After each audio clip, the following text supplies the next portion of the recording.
They called him primitive when he walked into the council chamber. No armor, no weapon, just a plain black coat, worn boots, and a quiet glare that silenced the room louder than any war cry.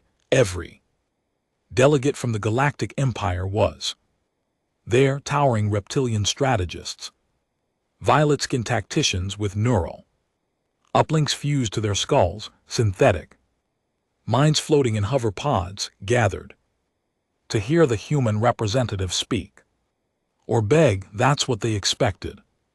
Another backwater race crawling for trade agreements or amnesty, but what they got was silence. Then 5 words. "We know what you did." The room shifted. The Zarn diplomat tilted its frilled head. "Excuse me." The man, he never gave a name, sat down. A small black cube on the marble floor. Nothing special, looked like a toy. Then it lit up. Every power core in the building flickered. Every surveillance drone dropped from the ceiling, and the air changed, not like temperature, like reality itself took a step back. "What is that device?" someone barked from the Wera sector. He didn't answer, just looked at them. "This isn't a device, it's evidence."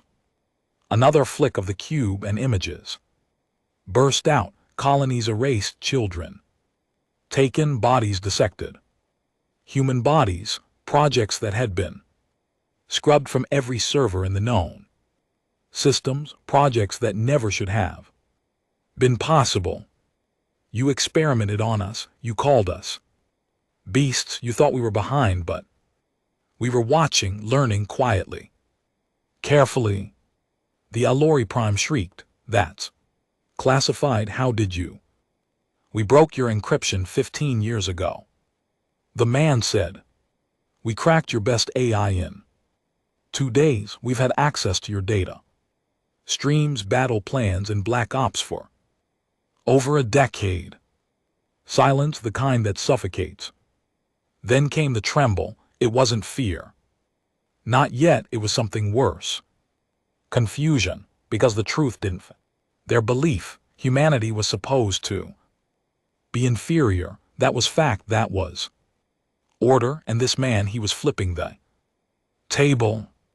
"You can't even explain how that cube works, can you?" he said, his voice like gravel. "You can't scan it. You can't replicate it. Your laws of physics reject it." He leaned forward, eyes burning with something old. "That's not advanced. That's impossible. That's what you don't understand." The Clarence, who lived and died by quantum logic, burst into a frenzy of static-laced protests.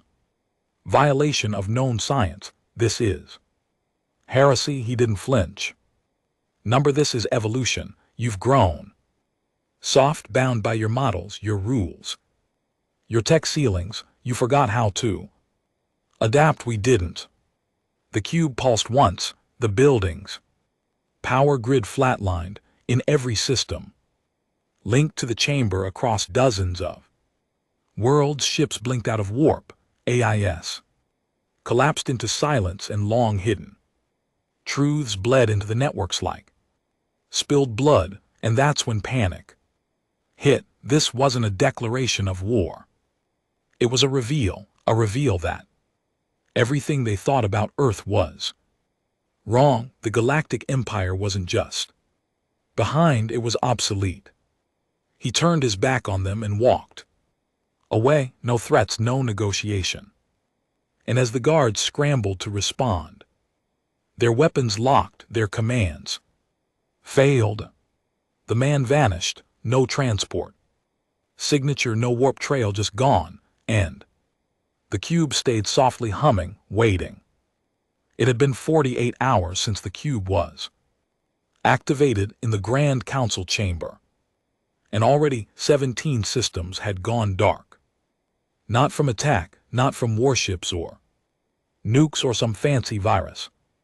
From fear, systems shut down preemptively, entire sectors gone silent.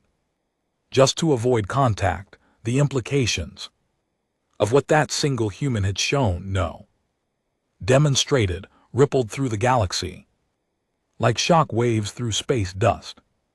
Governments that prided themselves on logic, control, and calculation were now chasing shadows.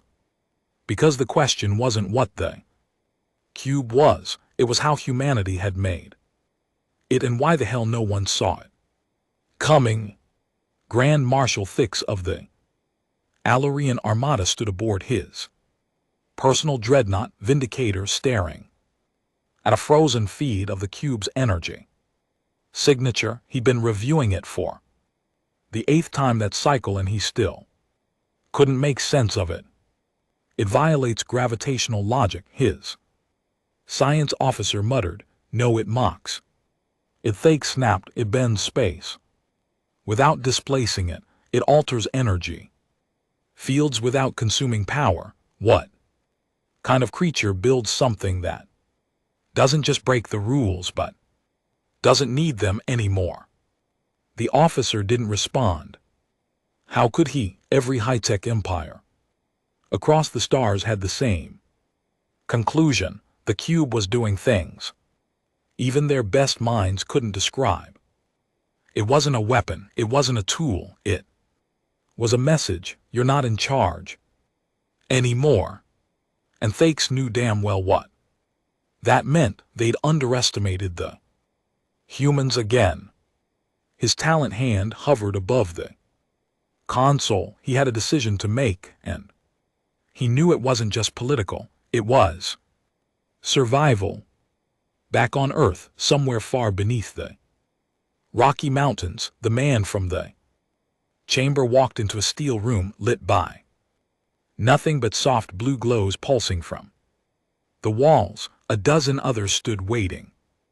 Men, women, old and young, scientists, soldiers, engineers, all quiet, focused. At the center, another cube.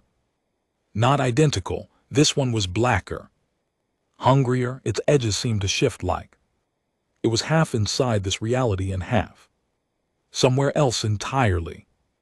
It worked, he said, taking off his coat. A woman with cybernetic eyes nodded. More than we expected. The Empire's already freezing trade lanes. Communications are folding into lockdown. They're scared.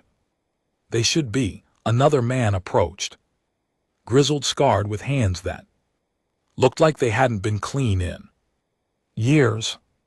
How long till they realize we didn't just make that tech?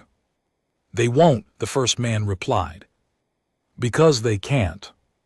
Silence settled again. This room wasn't one of celebration. There was no cheering, no self-congratulations. Because what they'd built, what they'd unleashed, wasn't just human-made, it was post-human. The cube wasn't created in the traditional sense, it was grown, cultivated through processes that involved synthetic consciousness, experimental time loops, and theoretical materials that didn't even have names. Yet, it was as much alive as it was a machine, and it communicated in math humans still barely understood. But that was the point. Humanity had stopped trying to play catch-up with the rest of the galaxy.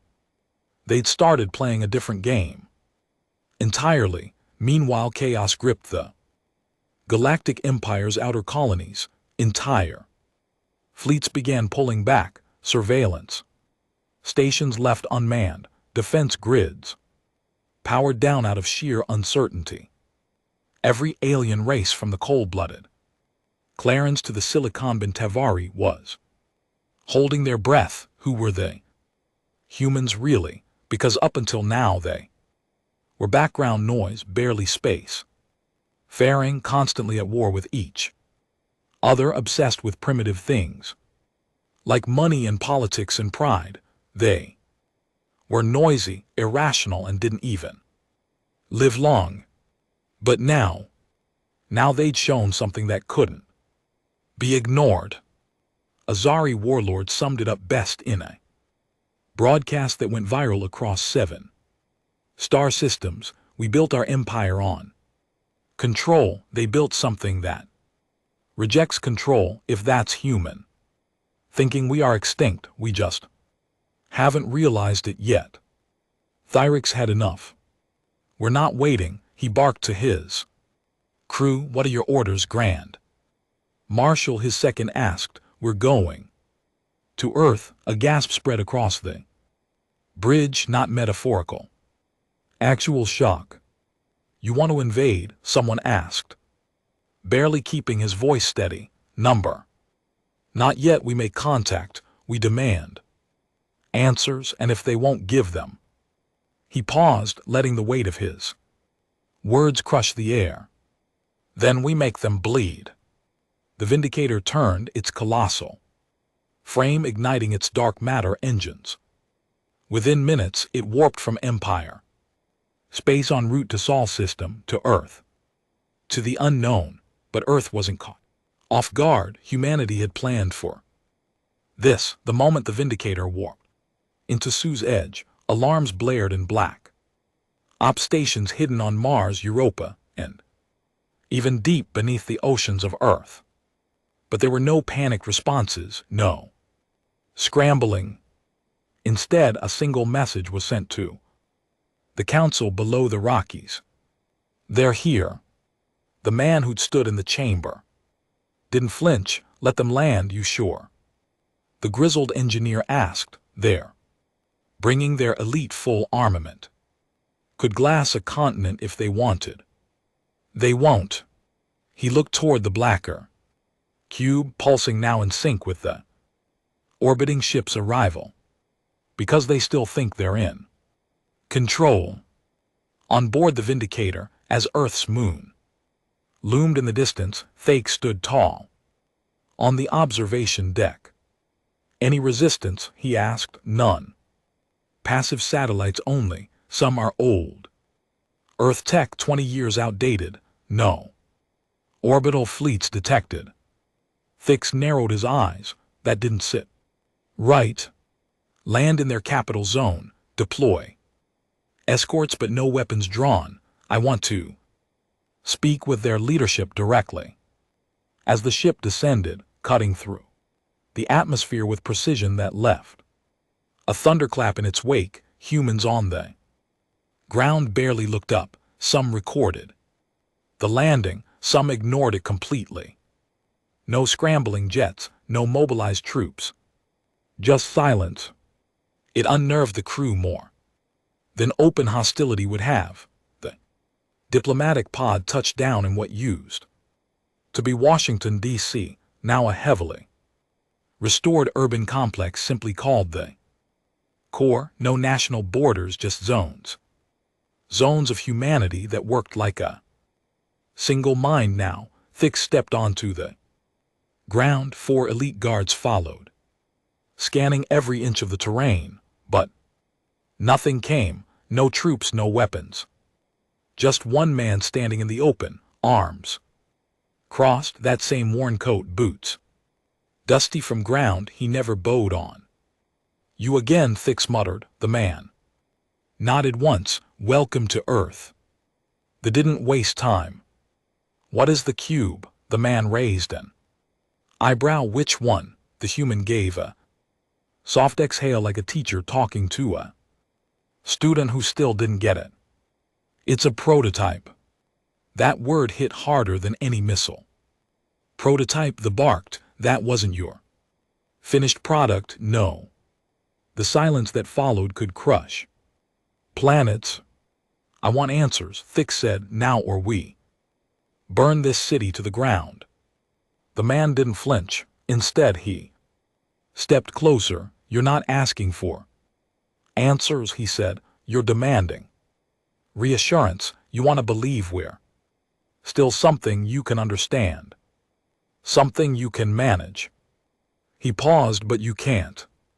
Behind him, on a nearby tower, the air shimmered and the second cube appeared. It hovered in place, larger than the first. Then its shape shifted, edges folding, dimensions twisting until It looked like a collapsing star wrapped in shadow.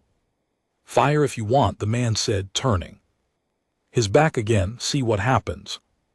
They didn't move. His soldiers didn't either, because they all felt it.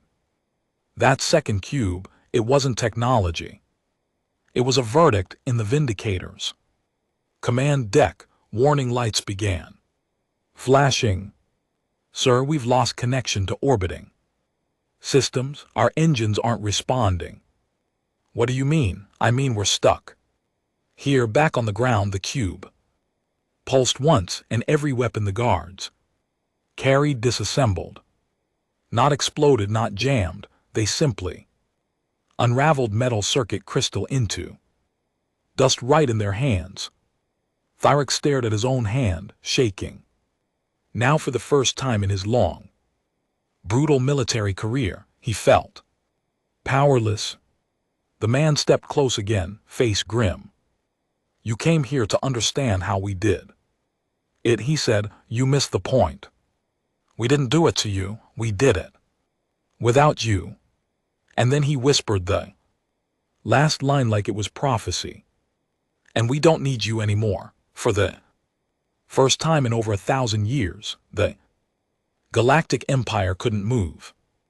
Literally, the Vindicator, their most powerful dreadnought, hovered uselessly in Earth's upper atmosphere. No engines, no shields, no warp drive, just a shell of expensive metal and pride, helpless against a force none of them could explain. And on the surface, Grand Marshal Thake stood stunned, watching as the second cube, larger, darker, alive in a way nothing synthetic should be, floated lazily in the sky. It didn't spin, it pulsed with purpose, with awareness. It watched. "You've crippled our ship," Thakes finally managed, his voice quieter. "Now this is an act of war." The man in the coat said nothing for a long moment. "Then there's no war to fight. You've already lost. You just haven't accepted it yet." One of the Alorian guards, younger, twitchier, tried to lift a pulse rifle, forgetting what had just happened to their tech. The weapon hummed, then melted in his grip. He screamed and fell to his knees, the metal fusing with his armor. "Don't," the man said calmly. "The cube doesn't like fear." These eyes narrowed. "It's sentient." "No," the human said. "Worse, it's intuitive." He stepped forward slowly, boots crunching over the gravel of Earth's former capital. "We spent generations catching up to you, watching, decoding, mimicking. We thought we were behind, but somewhere along the way, we stopped trying to be like you and started becoming something else." The cube overhead flashed again. Back on. The Vindicator, emergency systems sparked to life, but nothing worked. The ship's AI screamed error codes in dozens of dialects. Power surged and collapsed in loops. Core systems rewrote themselves in real time. Garbage data being replaced with symbols and code strings no one on the crew could recognize. One tech officer threw his headset off. "This isn't a hack, it's a rewrite. It's changing our language structure at the base code level." "What does that even mean?" the captain barked. "It means it's treating our ship like it's primitive, like it's updating a toy." Down below, Thakes was beginning to understand. "You didn't invent that cube," he said. "You unlocked it." The man nodded. "We stopped trying to build things with bolts and fuel and predictable outcomes. We started listening." "To what?" The man tapped the side of his head. "Patterns, waves, possibilities. Reality has seams. We just learned how to pull on the threads." "Impossible." "You keep saying that word." The felt the dread forming deep in his Chest, not the dread of defeat, but the dread of irrelevance. He had commanded fleets that reduced planets to dust. He had shattered alliances with a single word. He had faced beasts, machines, revolts, but this wasn't war. This was being left behind. "What do you want from us?" he asked. Finally, and though he hated how small his voice sounded, he needed to know. The man didn't answer at first. He turned and walked toward a long-forgotten building. It had been a monument once, place where ideas lived, cracked now, but still standing. He gestured for Thix to follow. Inside, old screens flickered to life. No wires, no power source, just proximity to the cube now floating quietly at the doorway. The screens showed footage, images from across the galaxy, slavery camps, genetic harvests, human children in cages strapped to alien machines, Earth colonies cleansed during population restructuring campaigns. It was footage Thix had seen before. Authorized, covered up, denied.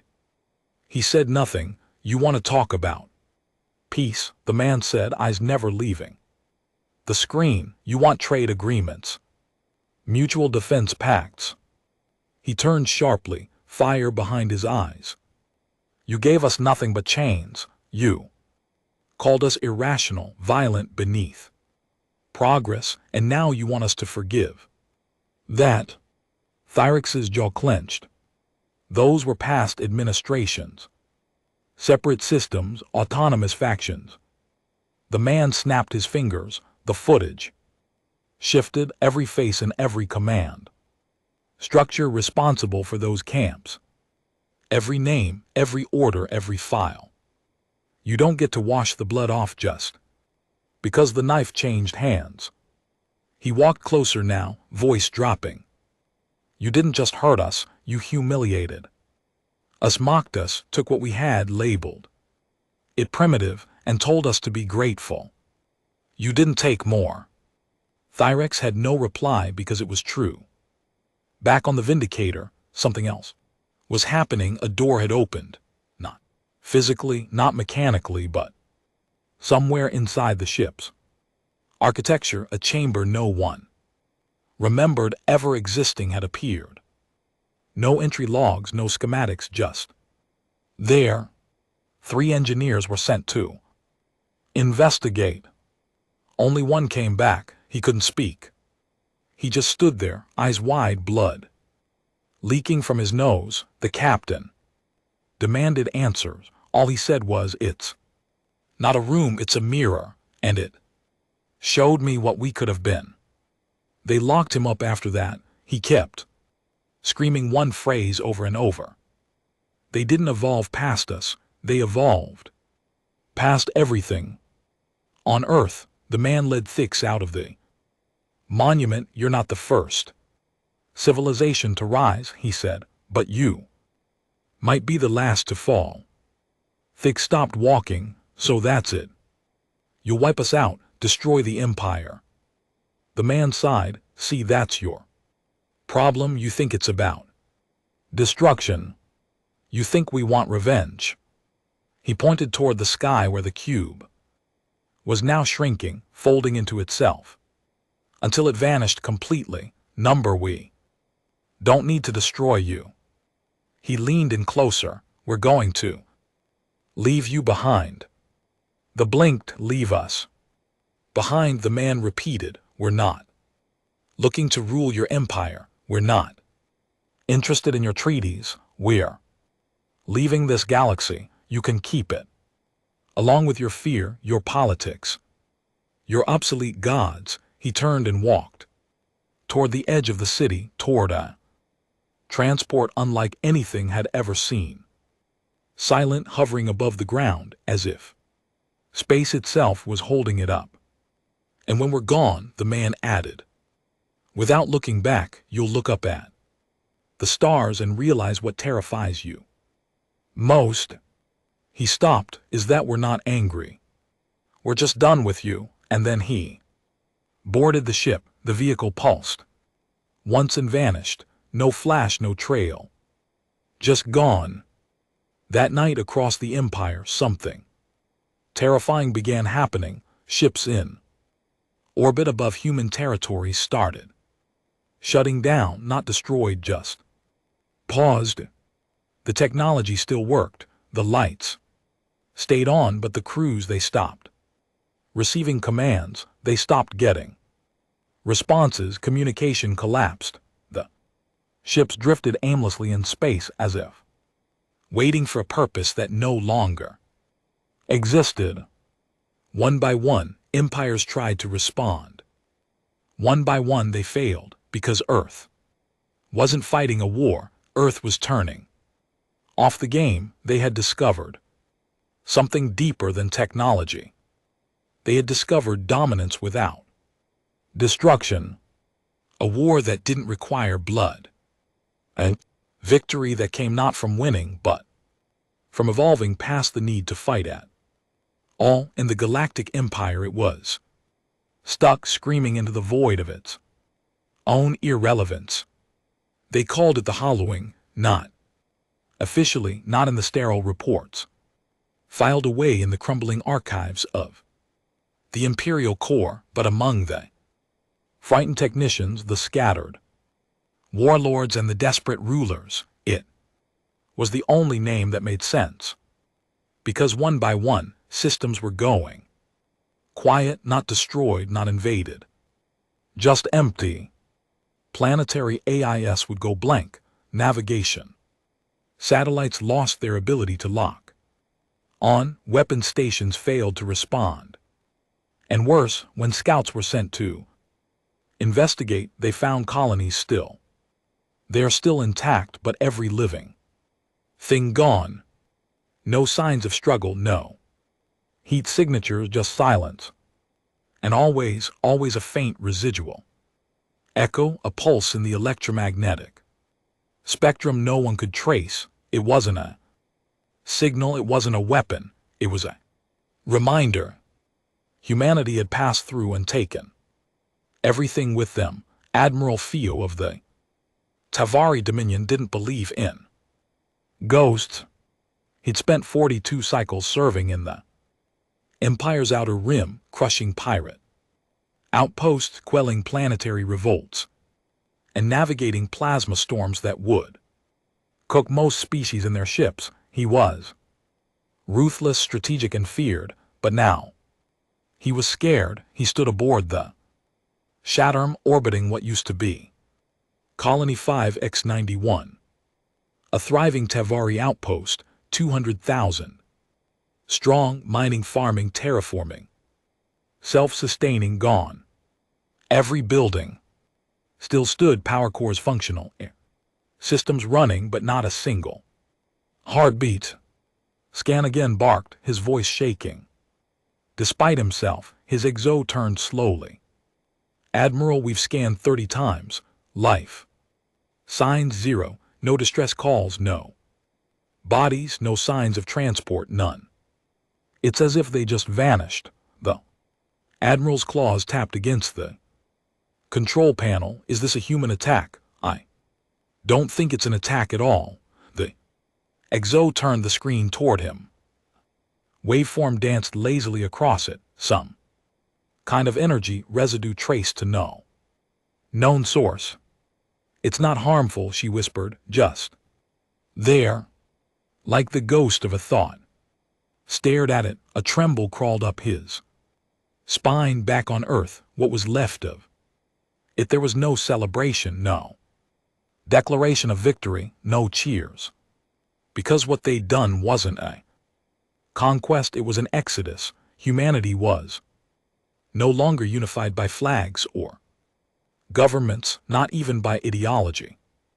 What united them now was a single goal. Departure. They had outgrown the galaxy. The old man, some still called him that, even if he looked 40, stood alone in the last chamber of what used to be the Pentagon, walls stripped of insignias, floors gleaming with pulse light drawn from a new kind of energy, the kind that didn't even have a name yet, The black cube sat in the center. It no longer pulsed, it breathed. The woman with the synthetic eyes entered, a data pad. "Hand, we're ready," she said. "Ascension gates have been stabilized. All remaining colonies have returned.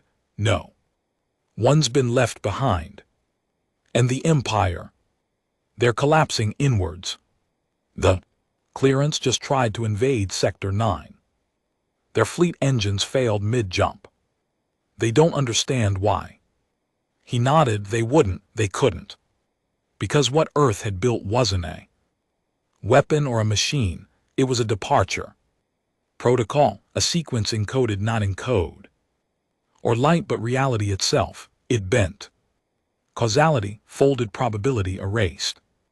Present, humanity was erasing itself from the board without firing a single shot, and they left nothing usable behind. No scraps, no reverse engineerable tech, nothing to steal. Only the whisper of something impossible. But not everyone in the Empire was ready to fade. In a scorched moon orbiting the dying gas giant Ralphish, a council of desperate warlords gathered, 17 species, hundreds of cycles of hatred between them, but united by fear now.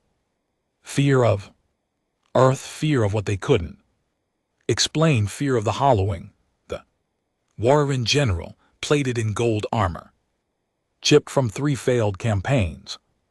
Slammed his fist on the war table. "We cannot just let them leave. We must act. Strike, take what they've made before. It's too late." "And what would you strike with?" hissed the Alori technocrat. "Every time we approach one of their installations, our systems collapse, our weapons deactivate, even our thoughts start to feel disassembled. They've tampered with reality itself." Another muttered, "So we let them go." Spat a younger warlord. "We just bow, let them take their God's damned miracle tech and vanish into some other dimension." The table went silent. Then a voice, cold, tired, resolute. "We let them go," said the Tavari. Others turned. "You'd surrender?" "No." He said, "I'd survive." He leaned forward, voice barely above a whisper. "We spent centuries mocking them, enslaving them. They never forgot, but worse, they never stopped learning. And now," he gestured towards the dark sky above the moon's dome, "they've seen something we never will. They aren't running away, they're moving on, and anyone who tries to follow." He let the silence finish it. "Back on Earth." The old man stood before the largest cube yet, the Exodus core. It didn't hum, it didn't flash, it was silent, and every human that remained, scientists, builders, soldiers, children, stood around it in total stillness. No speeches, no goodbyes. They were leaving. Not just physically, they were severing all attachments, no trails, no fingerprints. They would become legend. The man placed a single item at the foot of the cube, a small brass key, not symbolic, real, old, from a door that no longer existed. He didn't say anything, didn't explain, because what came next wasn't for the galaxy to witness. And then the cube pulsed once, and Earth was gone, not exploded, not warped, gone, replaced by a shadow, a blank spot in space that sensors skipped, that minds refused to register, like it had never been there, and in its place nothing. Because that's what the Empire had earned. The Empire began to collapse within a cycle, not from attacks from within. The Tavari mining fleets lost track of navigation charts. They no longer understood space the same way. The clear and thoughtcasters suffered mass psychosis, screaming about folded futures. Warren armadas tried to activate worm gates, only to vanishment. Jump, never arriving, never dying, just Lost in transition, some said Earth had altered time itself, others believed they humans had left traps, codes built into the laws of motion, hiding in physics, equations that detonated when read. Few even whispered that humanity had reached the edge of godhood and simply chose not to become gods. The most terrifying theory, they had no gods left to answer to. 100 years later, a lost salvage ship passed through what used to be saw. Nothing remained, just a ripple in space and a strange gravitational echo that seemed to loop endlessly. One of the junior crew, young, cocky, loud, found a floating object near the edge of the system. No energy, no pulse, just a brass key. When he picked it up, he felt a sudden surge of emotion he couldn't name, like sadness for something he never knew he lost, like standing at a grave you don't remember digging. They logged the key, tagged it, moved on, but that crew, they never made it home. No wreckage was found, only a final message logged in the captain's file. They didn't destroy us, they just left, and the worst part is, they were right to. In the ashes of the dying empire, there were still whispers, scattered signals, rogue beacons, messages coded in dead dialects. They spoke of a project, a secret buried so deep even the high consoles of the Galactic core feared to touch it. Project Revenant, it had been designed long ago at the height of the empire's dominance, back when humans were still considered feral colonists, suitable only for mining labor and ground wars. Revenant was a contingency, a response to an impossible scenario. If the empire is ever made obsolete, unleash this. It wasn't a weapon in the conventional sense, no fleets, no bombs, no controlled supervirus. It was something older. It was a god-killer protocol code that preyed on thought, on self-awareness, on presence itself. And now, after Earth had vanished into silence and the rest of the empire crumbled under its own hollow bones, there was one race still arrogant enough to activate it, the Vari ascendancy. Valeri Prime was a cold glass world built in orbit around a burnt-out neutron star. The race that lived there were barely biological anymore, pale, elongated figures housed in plated gold exoforms. Their neural architecture stretched beyond comprehension. They didn't speak as much as harmonize. Their thoughts resonated in synchronized pulses through atmosphere tuned conduits. For centuries they considered themselves the stewards of reason, the final keepers of advanced logic, the last architects of control. The disappearance of Earth, an insult they couldn't tolerate. They left to escape justice, spoke one of their leaders through the council. Webb, her voice more code than breath. No, replied another. They left because they feared what they had become. It is weakness disguised as transcendence. The galaxy listens to ghosts now, the third added bitterly. Let us remind it who commands the living, and so they lit the core flame beneath the black vaults of Vault 13. Project Revenant woke. It wasn't a thing, it wasn't alive, it was a concept made hostile, a sentient anomaly, a logic paradox so dense it couldn't be stored on physical servers. It could only exist in distributed fragments housed inside the minds of semi-synthetic Valari volunteers, each one carrying a piece of the code. When assembled, Revenant would rebuild itself, not to destroy humanity, but to recall it, to pull back what had left, to make it knowable again. The Valari didn't want peace, they didn't want surrender, they wanted dominance over comprehension. They wanted the human impossibility to be cracked open like a failed experiment and repurposed into data they could harvest, and so they activated the pulse across the edges of the forgotten zones, where Earth's shadow still lingered. Space bent, a ripple spread carried not by energy but by memory, a realignment of logic strings so subtle that even machines couldn't register the change. But something else did, back in what remained of the Sol system, a cold void, wrapped in non-space. A small thread shimmered, barely visible, like the tail of a comet too ancient to be remembered.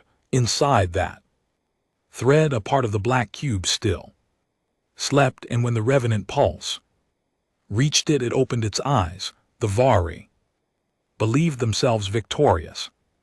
In their observation chamber, dozens of hollow-faced thinkers stood silently as their instruments confirmed the first wave had triggered a resonant distortion field in the forgotten system. The thread is responding, one said. We are pulling the anomaly back into reality. Their retreat was temporary, said another. We will bring them home. Not as gods, as data. They didn't notice the lights dimming. They didn't feel the floor vibrating, barely perceptible, like the heartbeat of something deep beneath their logic towers. They didn't see the glass panels begin to fog until it was too late. The black cube didn't just respond. It countered, but not by attacking. It remembered them. It projected the memory back. Every moment of subjugation, every scream of a child dissected on a table, every planet restructured into a prison. It didn't kill the Vari thinkers in that chamber. It just made them see. And that was enough. One by one, the most rational minds, the galaxy collapsed into fetal position, screaming for gods they no longer believed in. Some wept, some clawed out their own neural implants. Few simply whispered, "It knows," and then their instruments melted. No heat, no force, just ceased to recognize their own existence. Revenant hadn't failed. It had succeeded, and in doing so had triggered its own execution. Back in the void where Earth used to be, a shape emerged, not a ship, not a planet. Something else. A convergence of human design, black cube logic, and the impossible architectures of post-causality. It pulsed once, the ripple crossed the stars, and the galaxy remembered fear. Not war, not pain, irrelevance. The few systems still operational went dark in weeks, not because of violence, because their very meaning was being removed. Their coordinates changed, their math corrupted, their place in the fabric of existence rewritten. What Project Revenant had tried to recall, humanity now decided to erase. Fully, not with fire, with forgetting. You don't control a god by dragging it back. You die because it remembered why it left you behind in the first place. On the edge of the known starfields, a single message was picked up by an ancient Terran satellite. One of the last bits of tech still orbiting aimlessly. It wasn't a broadcast, it was a whisper, embedded into the wave itself. We do not punish, we do not conquer, we do not explain, we forget, and so shall you. Project Revenant was never spoken of again. The Valeri gone, not vaporized, not destroyed, gone. Their planet never existed, their race never logged. Even the words Valari ascendancy were met with confused stares across the stars. Records showed nothing, as if the Empire never had them, as if they never mattered, because they didn't, because humanity had decided they wouldn't. Somewhere far beyond the edge of the known galaxy, the cube rests, not Watching, not waiting, just existing. A monument not to what humanity destroyed, but what they chose not to become. His name was Ka, son of no bloodline. Born on the prison world of Ulrich 9, he was not a warlord or a scientist or a diplomat. He had no species-aligned credentials, no royal blood, no implanted command nodes, but what he had was hate, and that was enough. When the Galactic Empire fell, Ka had been nothing, a nameless ex-miner turned scavenger left to pick the bones of old warships and forgotten settlements. He watched empires die not from missiles or bioplagues, but from silence, from vanishing records, from stars being skipped over on star charts that once marked them as capitals. He had watched it all, and he remembered. He remembered Earth. He remembered the day he heard the story, secondhand, maybe false, maybe fantasy, of a man in a black coat walking into the Galactic Council and bringing the universe to its knees without raising a single weapon. Everyone else forgot, their minds unraveled, their systems failed. But Ka, he carved it into his skin, literally across his arms, down his spine, over his chest, coordinates, names, phrases, the shape of the cube, burned into flesh with a repurposed plasma scalpel. You may forget, he muttered daily, sharpening salvaged metal into crude blades, but I won't. Not ever. And now he stood before the last remaining vessel of its kind. The Thorn Waycake. It wasn't a warship. It was a long-range salvage transport, powered by semi-sentient crystal arrays and an outdated jump core. Every system inside it had been illegally modified, ripped from dead ships, spliced together with black market AI routines, and held together by Ka's rage. The Thornwake was a monster, ugly, broken, borderline suicidal, just like its pilot and its target, the void where Earth had been. The old coordinates had been wiped from every active system, maps are rooted, memory sectors corrupted. But Ka didn't rely on systems. He had the scars, and so, guided by blood and fury, the Thornwake tore through the dead edges of the galaxy, moving toward the black hole of history where humanity had vanished. No warnings, no signals. Just a goal. He wasn't going to beg for survival. He wasn't going to reclaim the empire. He was going to make them remember him. It took 17 jumps. Fuel nearly ran dry. His nav core fried itself on the 15th transition, forcing Ka to blind jump the last 2 sequences, using nothing but stellar drift and gravitational echoes, and then silence. No stars, no light, just a black void that sensors refused to read. A pocket of nothing, but Ka saw it. He stepped to the forward glass, blood leaking from his nostrils after the last jump, bones aching. There it was, the scar where Earth had been, still invisible to the galaxy, but not to him. I see you, he whispered, teeth clenched, and then he did the unthinkable. He broadcasted. He'd cobbled the transmission rig together from an old distress beacon and the consciousness core of a long-dead Edzari linguistics drone. It didn't send messages in known languages. It sent raw cognition, emotion packaged in quantum spike waves, impossible to intercept, impossible to decode unless you were human, unless you had built the cube. Ka stood before the beacon, chest bare, scars pulsing, and he screamed. He screamed hate into the void. He poured decades of loss, of suffering, of being erased into one long scream that fractured the rig's housing. He screamed until blood coated the inside of his mouth. Then he said the only words that mattered. I did not forget you, so now you will not forget me. At first, nothing happened. The thorn wake drifted. Ka collapsed against the bulkhead, throat torn, hands shaking. But then the lights dimmed, one by one. His ship's systems began to shut down. Not fail, shut down politely, as if being told you no longer belong here. But Ka only smiled. A savage, broken smile. I knew you'd answer.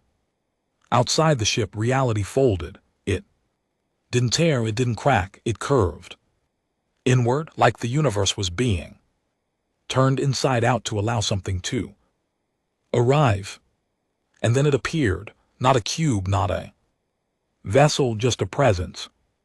A ripple in the glass of space, in the air inside the ship, in the back of K's skull. It wasn't violent, it wasn't loud, it was aware. Knee stumbled toward the center of the deck, shirtless, gasping, chest rising and falling with exertion and euphoria. I'm here, he said. Come on, show me your truth or kill me. The presence didn't move because it didn't have to. It projected not light, not images, memory.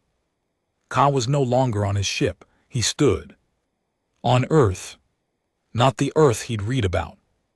Not the Earth that had burned under colonial wars, but the Earth after. Skies, endless cities alive with light. And gravity that bent around glass.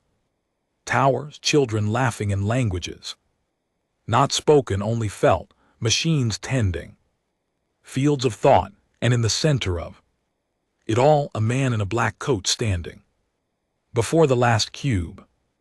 Ka approached him, or thought he did.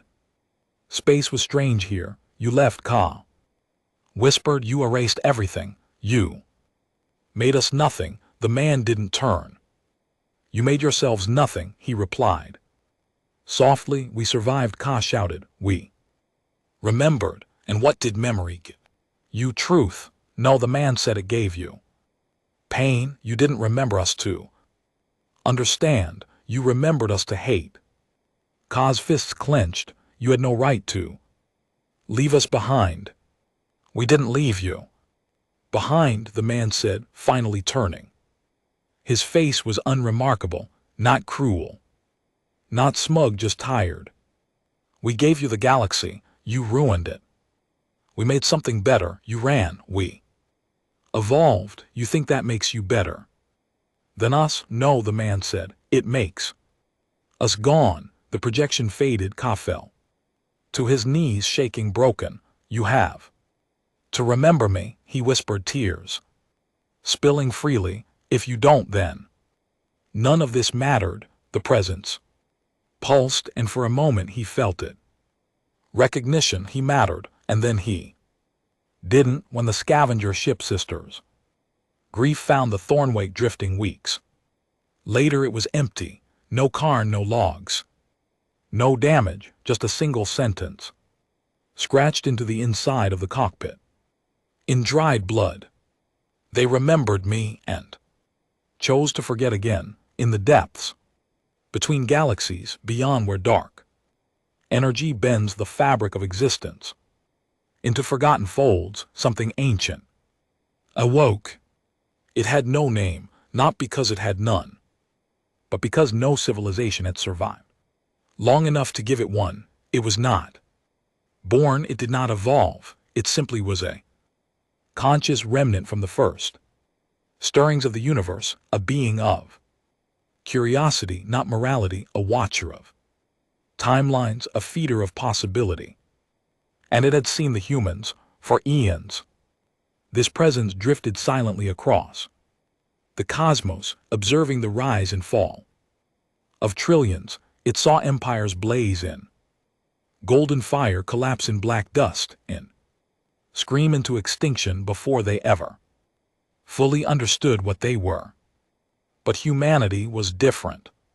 Not because of power, not because of intellect, but because humanity had left, and worse, they'd taken their meaning with them. for something that had watched the galaxy's logic hold firm for billions of years. The departure of Earth was not an event, it was an anomaly, an infection. In the probability field, it had tracked Earth's trajectory, monitored their development, measured their chaos, the violence, the ambition, the hunger for more. That was normal. But then silence, and the galaxy itself had shifted. Space, where Earth once existed, now bent light differently. Gravity moved like liquid.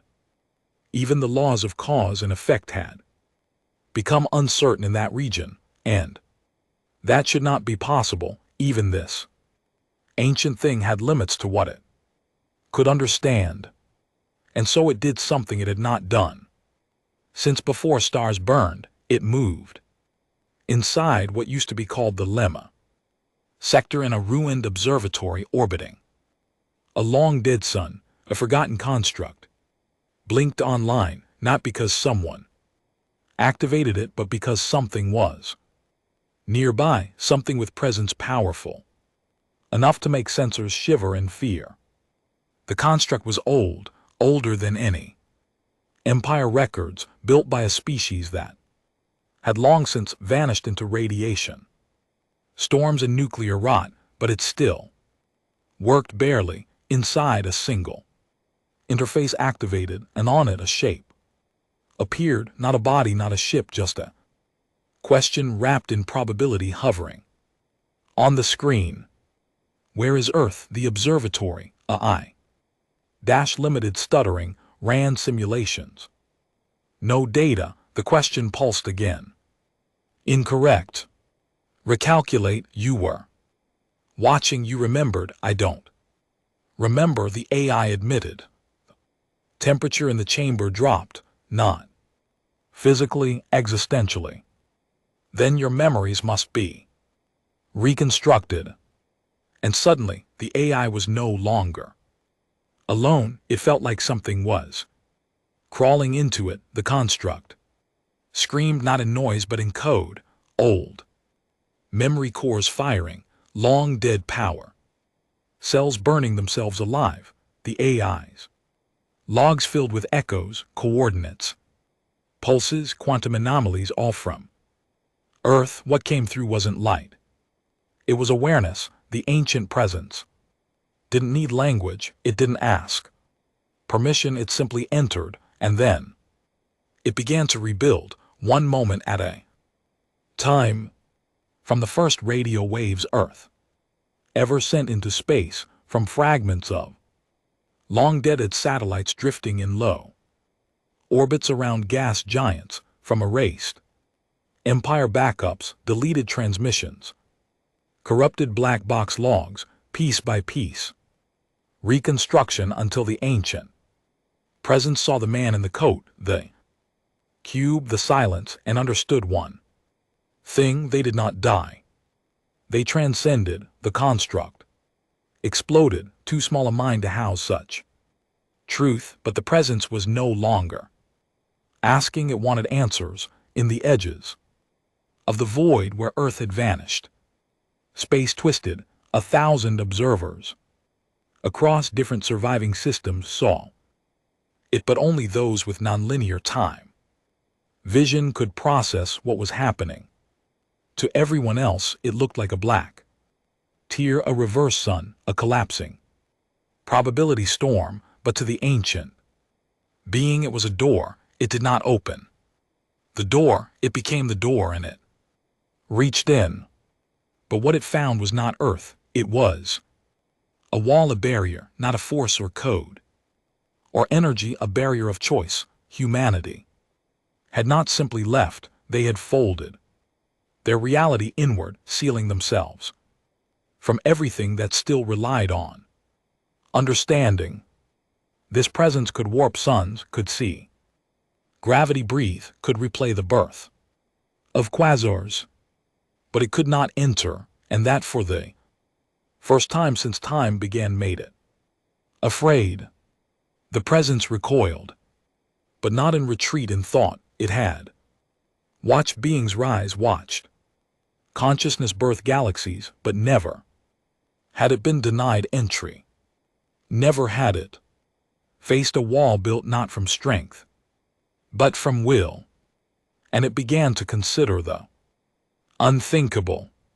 Had humanity gone somewhere higher? If so, what did that mean for everything left behind? Had the humans evolved beyond the realm of watchers? Had they seen the strings of existence and simply snipped their own? Were they now beyond time, beyond space, or worse, were they building something? The presence turned back toward the galaxy. It had a new purpose now, not curiosity, preparation. If humanity had gone ahead, they might one day return, and if they did, what would they bring with them? The presence no longer wanted answers. It wanted defenses. It began to seed its agents, not ships, not machines, but thoughts, ideas, whispers placed in the minds of newborns in every species still breathing paranoia, fear, visions, dreams of a man in a coat who never spoke but always arrived just before everything fell apart. Some called it prophecy, others madness, but all knew its name: the return. Somewhere deeper still, behind the wall Earth had built, inside the impossible space where humanity now existed, something shifted. A light blinked, a message was received. A child, barely conscious in the new plane, turned to the elders. There, scared, he said, the oldest one. Neither man nor woman, neither machine nor flesh smiled. They should be. Moment came without warning. In the silence beyond the void, a light blinked. Once not bright, not loud, just present, and across the entire galaxy, every remaining machine, every functioning server, mind link, beacon, and forgotten scrap of circuitry lit up with a message. It was simple: we have not returned, but we are watching, and you still do not understand. It wasn't a threat, it wasn't a call, it was a diagnosis. The ancient presence stirred in response, wrapping itself tighter around the broken edges of the galaxy like a wound dressing itself in armor. It had spent cycles preparing. It had woven itself into prophecy, planted seeds of fear, built conceptual bunkers within civilizations that still dared to crawl through their own ashes. But this message, it burned because it confirmed what it feared most. Humanity was not just gone, they had transcended judgment itself, and yet it still hoped. Hope for something as old as creation was dangerous. Hope implied the possibility of contact, a chance to pull them back, to bring meaning to their absence. And so, in desperation, or maybe defiance, it crafted one final act, a construct, a simulation, a trap.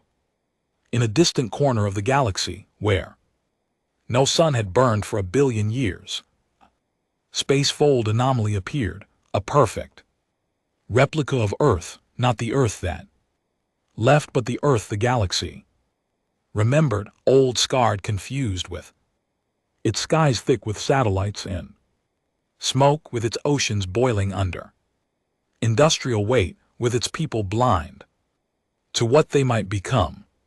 The presence created this copy from fragments, echoes, stored in time, stolen from quantum residue, hacked from obsolete imperial memories, and at the center it placed a man, worn black coat, dusty boots, emotionless eyes, a memory of humanity's fear. And then the ancient waited for something, anything to come. For the echo, it did not expect what came next. The construct cracked, not physically, existentially.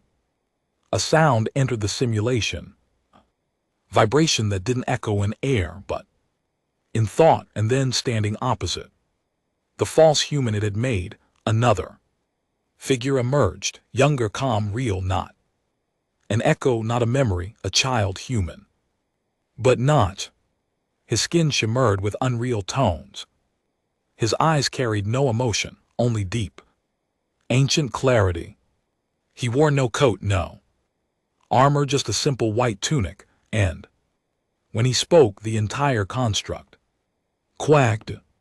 You made this to bait us, but we've already seen it. The ancient presence collapsed into itself, shedding the illusion of the earth-like world it tried to hide, to shield itself within conceptual layers of cause and effect.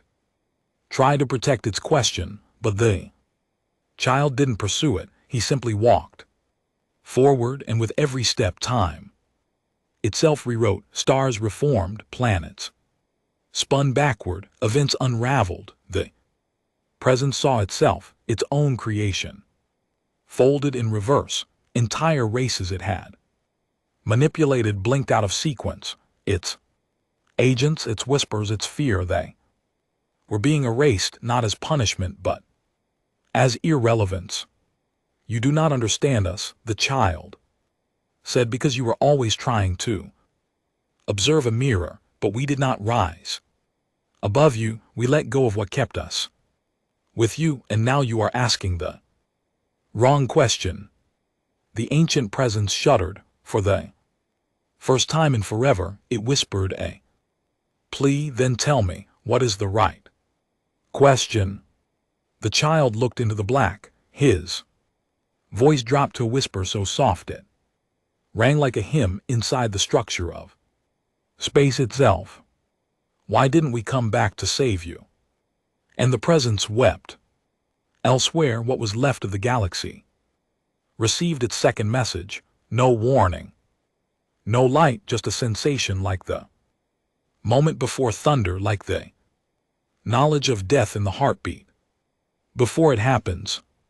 And then 3 words spread across every system, in every language, even those long dead. You were offered, that was it. No weapon followed, no wave of warships, no plague, no judgment, just door opening one last time. In the debris belt of the ruined clear capital, an abandoned research drone suddenly activated. Its code, once erased by human anti-tech pulses, had somehow returned. Inside it, a shape began to form, a cube smaller than the others, unstable but pulsing.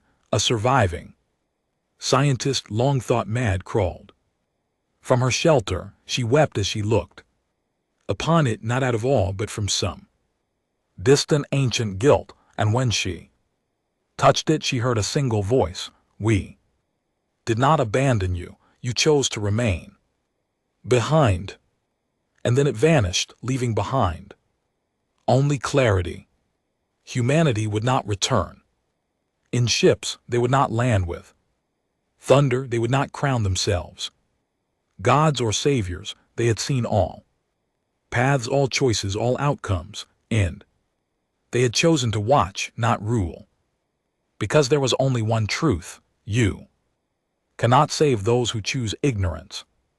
The ancient presence accepted this at last, and it too let go. It retreated beyond time, not in defeat but in reflection. What had begun as a question had become something else entirely, a lesson, and in that lesson it found peace somewhere far beyond all known space, in the impossible lattice of post-logic human existence. The old man walked not in a coat, not in boots.